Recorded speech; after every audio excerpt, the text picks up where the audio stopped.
Ladies and gentlemen, welcome back to the channel. Want to save $500 this month without sacrificing your lifestyle? Sounds too good to be true, right? But I promise you, it's totally doable. Whether you're living paycheck to paycheck or just looking to make your money go a little further, you're not alone. According to a recent survey, over 60% of Americans wouldn't be able to cover a $500 emergency without going into debt. That's a stressful reality, and it's one I personally know all too well. There was a time not too long ago when I'd check my bank account and feel that pit in my stomach. Like, where did all my money go?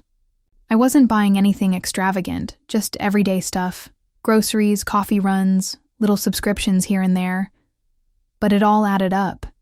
And that's when I realized it's not always about making more money. Sometimes it's about keeping more of what you already have. So in this video, I'm going to walk you through 10 simple, practical strategies that can help you save money starting today. These aren't complicated budget hacks or tips that make you give up everything you love. Nope. These are real-world strategies you can start using right now, without feeling like you're living in scarcity or missing out. By the end of this video, you'll have a solid game plan to keep more cash in your pocket, without cutting out your daily latte or skipping nights out with friends. And trust me, you're going to want to stick around till the very end, because I've got a bonus tip that could easily save you an extra $100 a month all on its own. Before we jump in, don't forget to hit that like button, subscribe if you're into real practical financial advice, and drop a comment if you've ever wondered where your paycheck disappeared to by the 15th of the month. All right, let's get into it. Now let's talk about why saving money monthly even matters. Because let's be real, when your paycheck comes in and bills start flying out, it can feel like saving is this luxury that's just out of reach. But here's the thing. Saving isn't just about having money sitting in an account collecting dust. It's about having options. It's about freedom, peace of mind, and being ready when life inevitably throws you a curveball. Think about it. What happens if your car breaks down, or if your job situation changes suddenly? An emergency fund, even if it's just a few $100s, can be the difference between staying afloat and going into debt. And it's not just about emergencies. Maybe you've got credit card debt that's racking up interest every month. Or maybe you're dreaming about that vacation, upgrading your living space, or finally launching that side hustle. All of that starts with creating some breathing room in your budget, and that comes from saving consistently, even in small amounts. But here's where a lot of people get stuck, mentally. There's this belief that saving money means cutting out everything fun, living super frugal, or turning into some kind of financial monk. I used to think that too. Like if I wanted to save, I had to give up going out, cancel subscriptions, eat rice and beans every night. You know the drill. But that mindset? It's outdated. Saving doesn't mean suffering. It means making smarter choices with the money you already have. And I'm going to show you exactly how that's possible. It's not about deprivation. It's about being intentional. Because once you shift your mindset from I can't spend to how can I spend better, that's when you start seeing real change. So don't worry, I'm not here to guilt trip you or tell you to give up everything that makes life enjoyable. I'm here to show you how to keep living the life you love and keep more money in your pocket. Let's kick things off with something super simple but surprisingly powerful. Cutting out subscription fat. You know what I'm talking about. Those little charges that quietly leave your bank account every month. Maybe it's that second or third streaming service you barely use, or an app you signed up for during a free trial and totally forgot about. Maybe it's a gym membership that sounded like a good idea in January but hasn't seen you since February.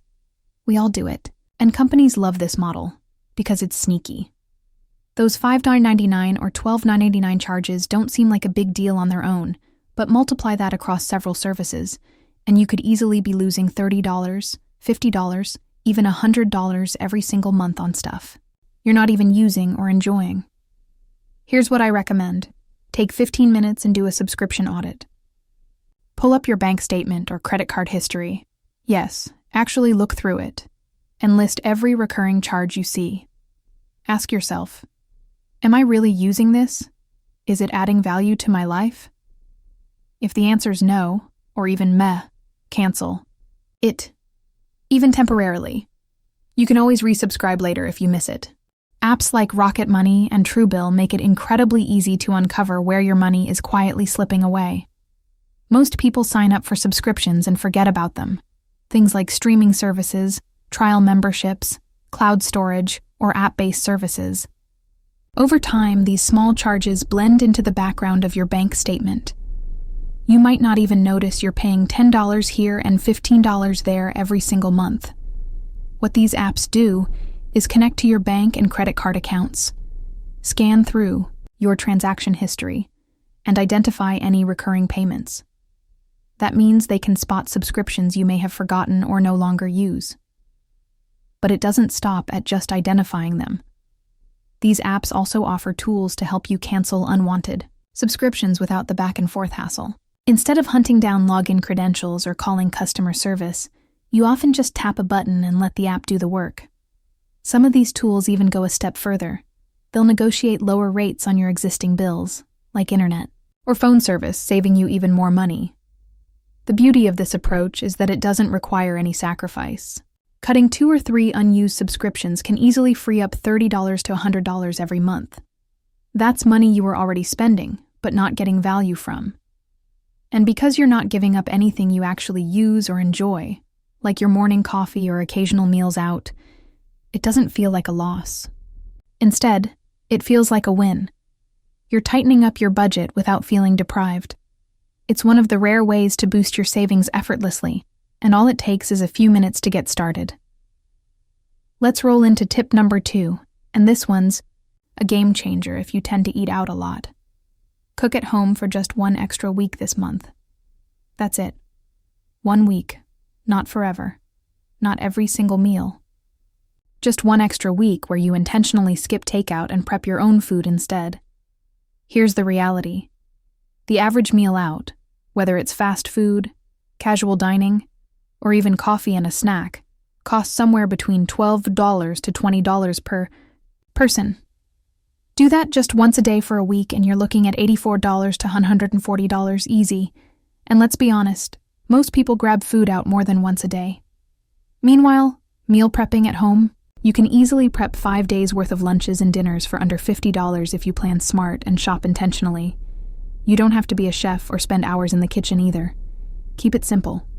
Think things like a big batch of chili, sheet, pan chicken and veggies, stir fry with frozen veggies and rice, or even a couple of easy slow cooker meals. Breakfast burritos or overnight oats are great for mornings, and pasta with a homemade sauce is a lifesaver when you're low on time and energy. Here's a bonus tip. Plan your meals before you shop and make a grocery list. Stick to that list, and avoid impulse buys, because that's where the budget really starts to slip. And if you're not sure what to cook, there are tons of free apps and YouTube channels with quick, budget-friendly recipe ideas that won't leave you feeling like you're stuck eating the same thing every day. Just swapping 1 week of takeout for home-cooked meals could easily save you $50 to $100 this month, and you might even discover a few recipes you actually like better than what you'd order out. All right, tip number 3 is a fun one that might sound a little scary at first, but stick with me. Try a no-spend weekend. Now before you panic, no one's asking you to go full monk mode and stay locked in your house. A no-spend weekend just means you commit to not spending money on non-essentials for 2 days. That's it. No shopping, no takeout, no online impulse buys at midnight. Just 2 days where your wallet takes a break. Here's how it works. You pick one weekend this month, ideally one where you don't already have a ton of plans, and set some simple rules for yourself. Essentials like groceries or gas are fine, if you absolutely need them, but no random coffee runs, no Amazon scrolls, and no going out just for the sake of it. Instead, you swap spending with intentional free activities. And honestly, there's so much you can do for free that we often overlook. You could hit up a local park or hiking trail, check out free events in your city. Tons of towns have outdoor concerts, markets, or pop-ups you don't even have to pay for. Visit your local library for books, movies, or free workshops. Or make He had a DIY night, movie marathon with homemade popcorn, board games, puzzles, cooking something new with what's already in your pantry, even starting a creative project you've been putting off. Not only do no-spend weekends help you save, usually $30 to $75 without even trying, but they also help reset your habits. You start realizing how often you spend money just out of boredom or convenience. And when Monday rolls around, your bank account will thank you, and you might actually feel more refreshed than if you'd gone out and dropped cash all weekend. Tip number 4 is all about getting a little extra back on the money you do spend. Because if you're going to spend it anyway, you might as well earn something from it, right? That's where cashback and reward apps come in. They're like these sneaky, little money ninjas working in the background, helping you save without changing your habits much at all. Let's start with a few of the heavy hitters: Rakuten, Ibotta, and Honey. With Rakuten, you earn cashback just by shopping through their site or browser extension. They partner with tons of major retailers, everything from Target to Sephora to Walmart, and they'll literally give you a percentage of your purchase back. I've had payouts from Rakuten just for buying stuff I was already planning to get. Then, there's Ibotta, which is great for groceries and essentials. You scan your receipts or link your store loyalty accounts, and they give you cash back on certain items, sometimes even on staples like bread, eggs, or produce. A lot of people overlook this one, but it seriously adds up over time. And Honey? It's a browser extension that automatically applies coupon codes at checkout, so you don't have to go hunting for discounts. Plus, they have a rewards program called Honey Gold that also gives you cash back at select stores. What's cool is that you can stack these savings. So imagine this. You buy something that's already on sale, apply a coupon code from Honey, and still get cash back from Rakuten or Ibotta. That's like triple dipping into the savings pool. Even if you only use these apps occasionally, you could save anywhere from $20 to $50 a month, sometimes more during big shopping seasons. And the best part? It doesn't feel like budgeting or cutting back. It just feels smart. Tip number 5 is one that most people don't even think about, but it can lead to some of the easiest wins when it comes to saving money: negotiating your bills. That's right. Those monthly charges that feel set in stone? They're often way more flexible than you think. Let's take your cable or internet bill, for example. Providers are constantly changing their pricing, running new promotions, and trying to compete with other companies. If you've been a loyal customer for over a year, there's a good chance you're paying more than new customers for the exact same service. All you have to do is call them up and ask what discounts are available. You don't need to be confrontational or have a long speech prepared. Just something like, "Hey, I noticed my bill went up. Are there any current promotions or ways I can lower my monthly cost?" More often than not, they'll offer you a discount on the spot, lower your rate, or throw in a free upgrade. And if they don't be afraid to say you're considering switching to a competitor. That's usually when they'll magically find a special loyalty offer just for you. If calling isn't your thing, you can also use services like Rocket Money, Billshark, or Trim. These apps negotiate on your behalf. You just give them access to the bills you want lowered, and they handle the back and forth. They usually take a cut of the savings, but honestly, if you weren't going to make the call yourself anyway, it's worth it. A 5-minute phone call or a quick app setup can save you anywhere from $20 to $60 a month. And the best part? You keep saving that amount every month going forward. That's compounding savings for minimal effort. Tip number 6 is one of those sneaky money savers that also improves your health and mood at the same time. Drive less, walk more. Seriously. Cutting back on short, unnecessary car trips can save you way more than you'd think over the course of a month. Every time you hop in the car, even if it's just a quick trip to the store or to grab coffee, you're burning gas, adding wear and tear to your tires, brakes, and engine, and slowly draining your wallet. With gas prices always fluctuating, even trimming down a few miles here and there can add up fast, especially if you tend to drive solo for every errand. So, here's the challenge. For any destination within a mile or two, ask yourself, could I walk this instead, or maybe bike it? It might take a little more time, but you save money and get in a mini workout. Plus, walking is a great stress reliever, helps clear your mind, and gives you a chance to unplug for a bit. No traffic, no parking drama, no frustration. And if you're in a suburban or urban area, chances are you've got coffee shops, stores, parks, or even your gym within walking distance. Try planning your errands a little smarter. Combine trips, carpool when you can, or just pick one day a week where you leave the car parked and walk wherever possible. You might save $20 to $40 in gas and maintenance alone, and that's not even counting the long-term benefits of staying active. It's one of those habits where the payoff goes beyond just dollars. It's better for your wallet, your body, and the planet. Tip number 7 is all about turning clutter into cash, literally. Just sell 5 things you don't use anymore. That's it. We all have stuff lying around, things we bought, used once or twice, or totally forgot we even owned. And right now, those unused items are just taking up space when they could be putting money back in your pocket. Think about it. Old tech, like phones, tablets, or headphones you've upgraded from. Clothes you haven't worn in over a year. Furniture collecting dust in a spare room. Even random things like kitchen gadgets, books, old video games, or workout gear you swore you'd use during that one New Year's resolution phase. Here's what you do. Pick 5 items. Just 5. Then list them on platforms like Facebook Marketplace, eBay, or OfferUp. If it's clothing or accessories, Poshmark or Depop can be great too. Snap a few clear photos, write a short, honest description, and boom, you're in business. People are always browsing these apps, especially for deals on used items. What's cool is, you're not only making space and decluttering your environment, you're also earning anywhere from $50 to $100 or more depending on what you sell. And most of the time, these are things you won't even miss once they're gone.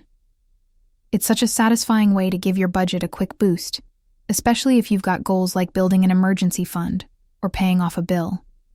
Plus, once you start, you'll probably find more stuff to sell. It gets a little addictive in the best way. Tip number 8 is a classic, and it works like magic if you shop regularly. Which, let's be real, who doesn't? Switch to generic brands whenever you can. Now, before you start picturing bland off-brand everything, hear me out, because this small switch can lead to big-time savings without sacrificing quality. When you're grocery shopping or picking up household essentials, a lot of what you're paying for with name brands is just that, the name. Branding, packaging, marketing. The actual product? In many cases, it's nearly identical to the store brand or generic version.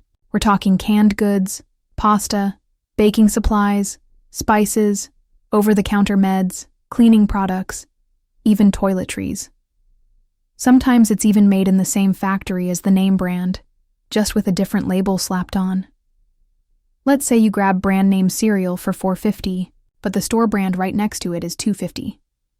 That $2 difference might not seem like a lot once, but multiply it across your whole cart. Laundry detergent, snacks, condiments, pain relievers, and suddenly you're looking at $20 to $40 in savings per trip. And this is where I'll hit you with a little truth bomb. Brand loyalty costs money. If you're buying something just because it's the one you always get, take a second and ask yourself, is it actually better? Or is it just familiar? Try the generic once. If you don't like it, fine, go back. But in many cases, you'll barely notice a difference, except when you check out and your total is way lower. This is one of the easiest habits to build, and once you start seeing the savings pile up, you'll start scanning for store brand options automatically. Tip number 9 is about giving yourself some structure, but in a way that still lets you live your life. Set a weekly spending limit. This one's all about keeping your day-to-day spending in check so you don't hit the end of the month wondering where your money went. Because let's be honest, that little coffee here, that quick Target run there, it adds up fast. Here's how it works. Instead of giving yourself one big monthly budget, break it down into smaller weekly amounts. Let's say You've got $400 for the month in flexible spending. That's $100 a week. When you work with a tighter window like that, it's way easier to spot overspending early and course correct before you've blown your budget. There are a couple of ways to do this. One is the classic cash envelope method. You literally take out the cash you're allowed to spend each week. And when it's gone, it's gone. That physical boundary really helps you pause before impulse buying. If you don't like carrying cash, no worries. Apps like Good Budget, YNAB, You Need a Budget, or even a simple note in your phone can help track weekly limits digitally. This method builds mindfulness. It makes you stop and think, do I really need this, or is it just an impulse? And once you start staying within your weekly cap, you'll naturally avoid those end-of-month scrambles where you're trying to stretch your last few bucks. Stick to it for a few weeks, and you could easily save $30 to $60 just by cutting out those small purchases that quietly drain your budget. It's not about restriction, it's about control, and giving you the power to decide where your money goes. All right. Tip number 10 is a powerful one because it challenges you to rethink your routine, but just for a little while. It's all about canceling one nice-to-have habit temporarily, not forever. Not cutting joy out of your life, just hitting pause on one small luxury that's costing you more than you realize.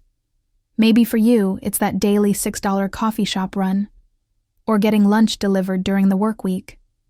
Or maybe it's a premium delivery service you're subscribed to, like Uber One or DoorDash Pass, that you're not fully using. Whatever it is, if it's not a need, try cutting it for just 1 month. Think of it like a mini challenge, not a punishment. You can even gamify it, like, can I make my own lattes for 30 days and save $70? Or, can I prep lunches for work and see how much I keep in my wallet? The goal here isn't to deny yourself forever. It's to prove to yourself that you're capable of living without that one thing temporarily. And honestly, you might not miss it as much as you think. Plus, when you hit the end of the month and realize you've got an extra $30, $50, even $70 you would have spent without thinking, that feels empowering. You're not depriving yourself. You're making an intentional choice to put that money towards something that actually matters. Your savings, your goals, or even just peace of mind. It's about balance. You don't have to give up everything, but giving up one thing for a short time can make a big difference. And it's a great way to reset your relationship with your spending habits. Let's finish strong with your bonus tip. And it's a simple rule that can completely transform how you spend. The 48-hour rule. Here's how it works. Anytime you're about to buy something that costs over $50, or whatever amount feels significant for you, pause and give it 48 hours. That's it. Add it to your cart, make a note, take a screenshot, whatever you need, but don't buy it right away. Give yourself 2 days to think it over. Why? Because impulse spending thrives on instant gratification. That little dopamine rush of clicking buy now is powerful. But after 48 hours, you'll either still want it and feel good about the decision, or you'll realize it was a momentary craving and totally unnecessary. This habit doesn't just help you save money, it also builds long-term discipline.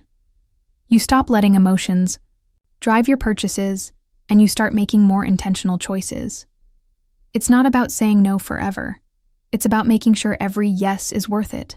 And honestly, most people who start using this rule say they end up skipping at least a few purchases every month they thought they wanted, saving anywhere from $50 to $150 without even feeling deprived. Try it for 1 month. Use the 48-hour rule and watch how much more in control your spending starts to feel. Let's bring it home. Now that you've got 10 solid ways to save up to $500 this month, I want to hear from you. Which of these tips are you going to try first? Drop it in the comments.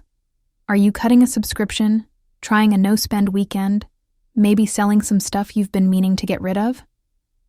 Also, share your savings goals. Whether you're building an emergency fund, planning a trip, or just want more breathing room in your budget, Putting it out there makes it real. And hey, you might inspire someone else in the comments too. If you found this helpful, give it a like, subscribe for more smart money tips, and don't forget to turn on notifications so you never miss a new video. You've got this. Saving money doesn't have to mean sacrificing the things you love. It just means being a little more intentional. Let's build those habits together.